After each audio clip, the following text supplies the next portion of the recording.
All right, folks, this is the Hall Master receiver mount motorcycle carrier. Y'all may have seen them before, but it comes from Harbor Freight. I've purchased this in hopes to carry my mountain bike, actually my e-mountain bike.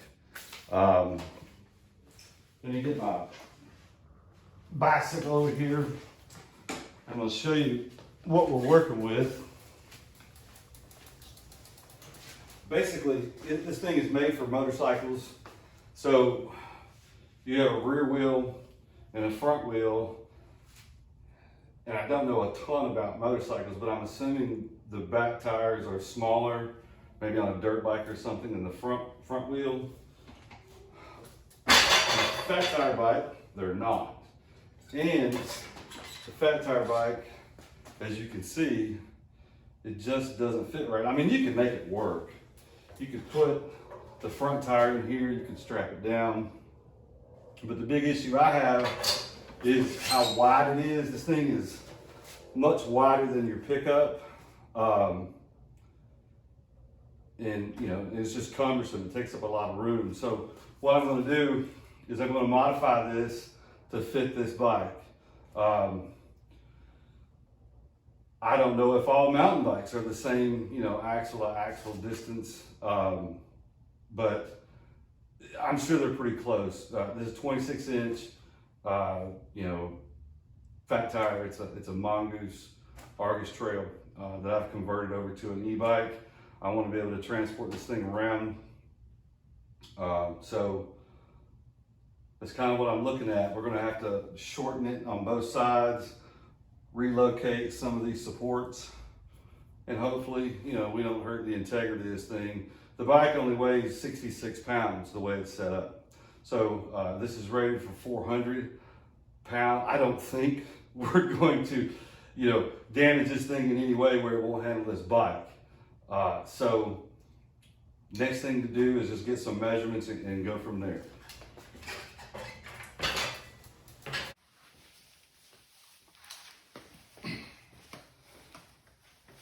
Okay, so right now, new in the box, this carrier is 79 inches long. All right, and you know, obviously we're going to make it shorter. So I'm okay with this for the distance between the tires. All right, so from here to here is 21.5 inches, but I need to take into account this little spacer here that's 2 1/4. So I want this on that end because now it's shorter. But what I really want to do is just find out how much to take off of each side so it's centered in the center of the vehicle, right? So 19 plus 2 1/4. The distance between the axle to the axle, the center of the bike, is 45 inches. So basically, with a bunch of math and me figuring out where I want the center of the tires centered on this, we need to remove, well, basically the final length of this is going to be 68.5 inches. So we're almost taking 10 inches off, and we're almost going to cut 5 inches off of each end. And then at that point, we can put everything back together. I understand that I could remove, I think it's one of these in the center, and I can just set my bike in there. Actually, I could remove one down there, put the pin in, but the thing is I'd have a bunch sticking out on that side. It's the easy way to do it, and I probably could have been done 30 minutes ago, but that's not how I'm going to do it. So what I'm going to do now is start taking this thing apart. I've got my measurements here, so let's do that.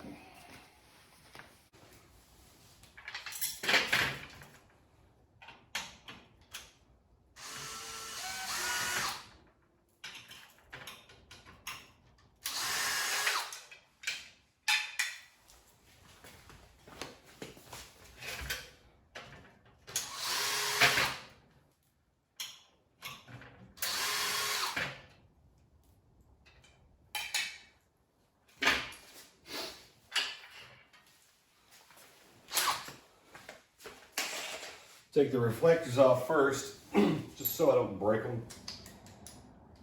This is a 13mm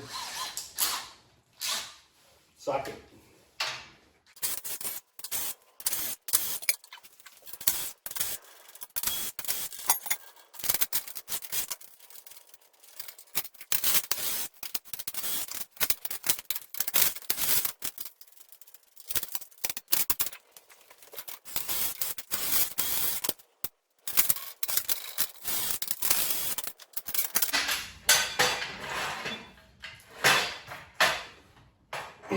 All right, just that quick. I mean, all the ends come off. Now what I'm going to do is drill out the rivets for these spacers, 2, 4, 6, 8. Do the same on that end, and then we can mark our measurements to recut. All right, 3/16 inch bit. Drill out these rivets. These are just riveted in the bottom.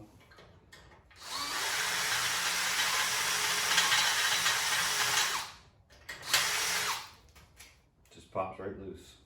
See there?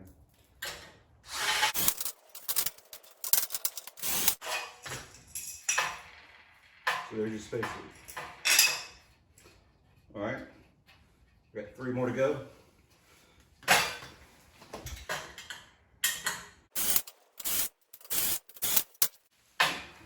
I'll pause it. I'll do the other 2. Okay, so we've got all that disassembled. I've measured. We're going to take 5 1/4 inches off of each end. That'll, you know, that's just what we need to get it centered into the thing here. And I've got my trusty vise here. Look, I'm working with what I got. This thing is just too big for any of my benches. 5-gallon bucket, 25 pounds of lead shot holding this on the bucket. I might need to scoot it forward. Let me look at the camera. Let me get it, just so I get myself a little bit more room. All right, so just a cut off wheel. And I'm gonna go ahead and cut this, all 4, and then we can start putting it back together.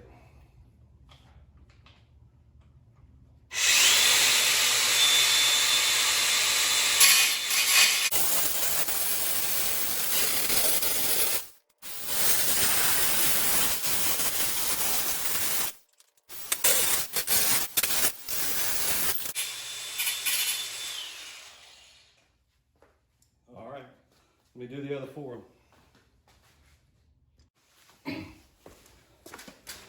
All right, I'm gonna try to get you guys in here. So we've got everything cut.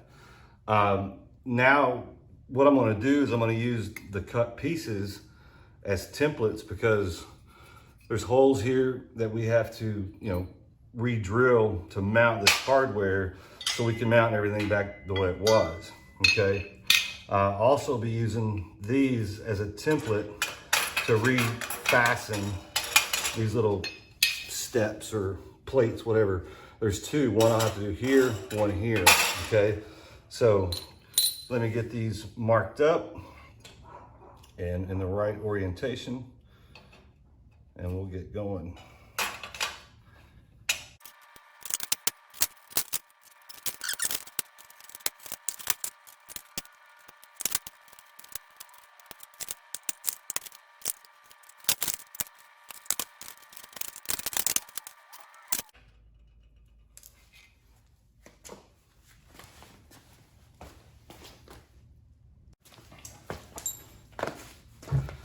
Okay, we've got our holes marked, we got our holes drilled. For basically what we're doing is we're going to install this hardware that holds this cap, which is what hooks your ramp into. So, a little quick tip here, the way I found this easy is go ahead and install one of these bolts that holds this in here. Go ahead and screw it in, and that'll help you get it lined up, you know, because it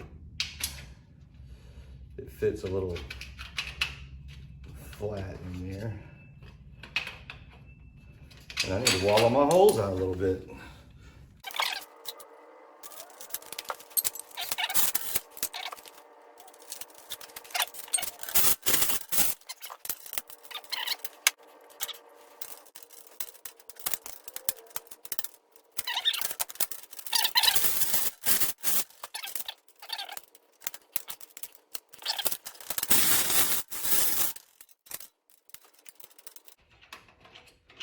There we go.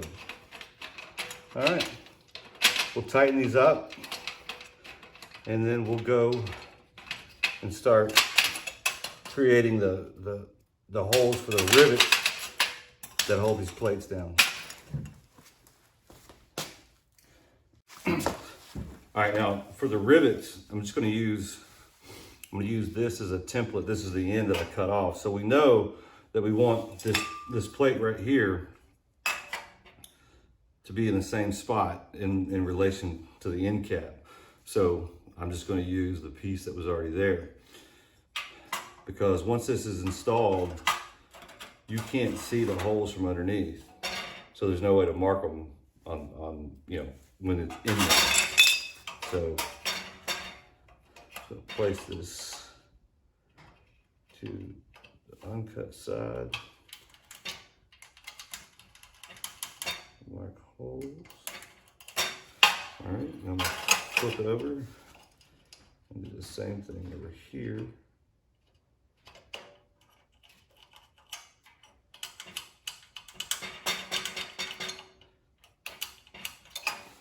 All right, now one thing you got to be aware of when I'm laying this on here, this is actually too far in, so you need to make your hole out just off, keep it in the same relation here, so it's closer to the edge. It's not in the dead center. And if it's not perfect, we can fix it. So let me get my small starter bit on this. We'll start these holes.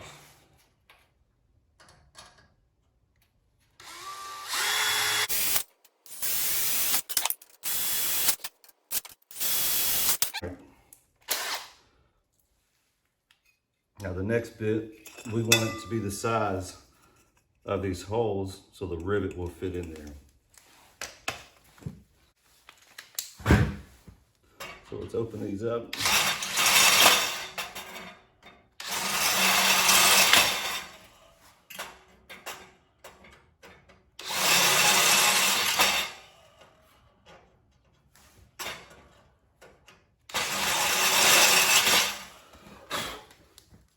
Now, let's see how bad we missed.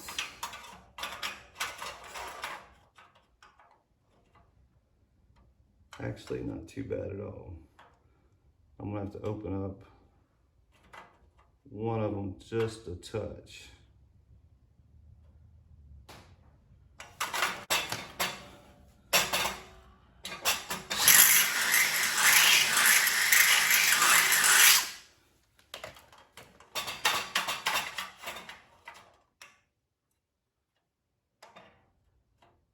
Should do it. All right, let me grab my rivet gun. We'll rivet these in here. All right, so these are 3/16, 5/8 millimeter rivets. I've got them in the holes here, and we're just gonna push the gun down and give it a squeeze. There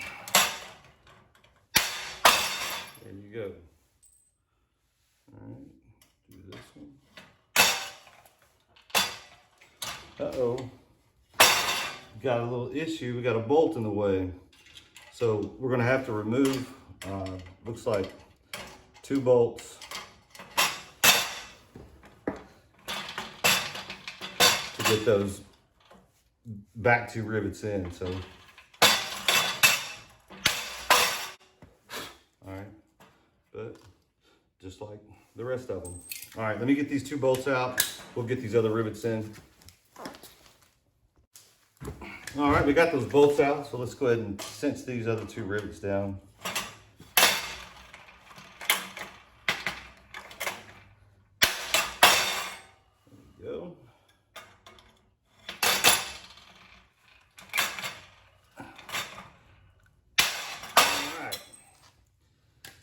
So now we just need to get this plate right here where it needs to be. And then we have to move this brace. I don't know if anybody has realized that this brace is going to be right where the rear tire is. Well, actually both tires. So this brace is going to get moved forward. So I'll be drilling new holes over here. We're going to move this brace. And then I'm going to put a bolt through here just to maintain some of the strength and keep that strap on the top. So let me mark out. We'll rivet in this next brace, and then we'll work on this, moving this metal brace right here.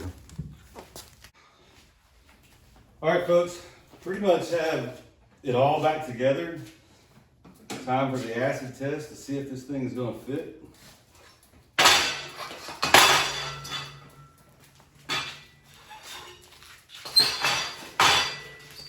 And it looks like it's gonna drop right in. Of course, you know, in the air, the tires are going to set in here.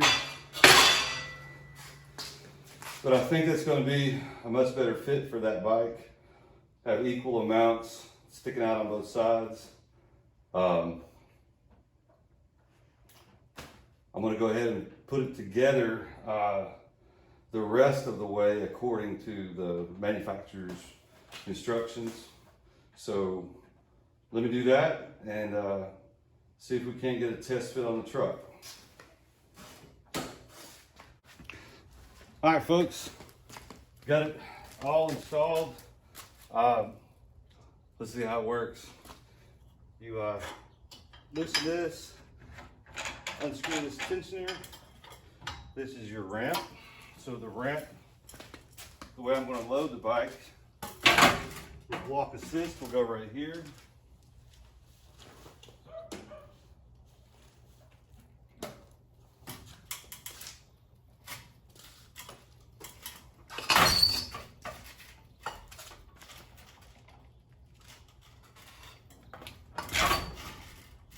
All right. I think that's pretty good.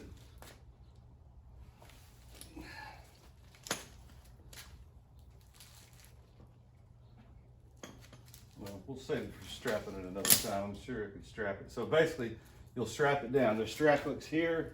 You'll go over. And there's also a tie down location here. So you've got one for the front that you can go around and down, one for the back that you can go around and down. It'll be pretty secure. With the height of these tires in here, I'm not going to be able to use the pins that go through. They actually would have went through here. And because of the weight, it's only 70 pounds, 66 pounds. I'm not going to use the wheel clamps that come with this. So basically when you're done, you get it strapped down. This goes back onto here, tighten it down, okay? Pretty compact, much narrower than what it was. You know, actually it's no wider than the width of the truck now. And if you've got a smaller vehicle, SUV or something, I think that would make a big difference. I'm not saying people don't know how to drive, it's just, I don't want things sticking out wider than my vehicle. Now, to unload, basically, I'm just going to put the ramp over here. This is what's neat about this. So the ramp will go over here. I'll turn on my walk assist. Get it going. Brake on the way down.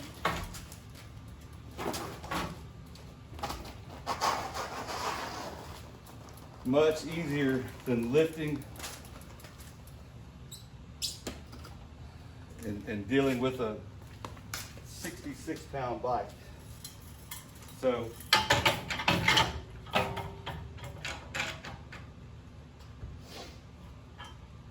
load and unload. All right, I wanted to go over just a couple things. So this does come with a pin, and it also has this, they call it a stabilization mount. I've never seen this on any kind of receiver, but it actually looks kind of nifty. I'm gonna use it the next time I use this. So here's your tie downs in the back. Now for modifications, remember we cut 5 1/4 inches off this, and I basically moved this panel, this in, this one got moved in. And matter of fact, you can see the distance from there to here. I took this mounting bracket right here, actually it's a stabilization bracket, and I moved it from this location back here. But I did go ahead and put new bolts back in here just for a little bit of security. Same thing over here. We cut 5 1/4 inches off, relocated all of this, and I did move this plate that distance here. Okay, so I'm equal distance. I'm at 18 3/4 in between both, which fits the tire. It's 68 1/2 inches overall width. I don't know a weight. It's pretty light. The receiver itself is pretty substantial. I mean, you know, it's a normal 2-inch receiver material, so it's pretty heavy duty.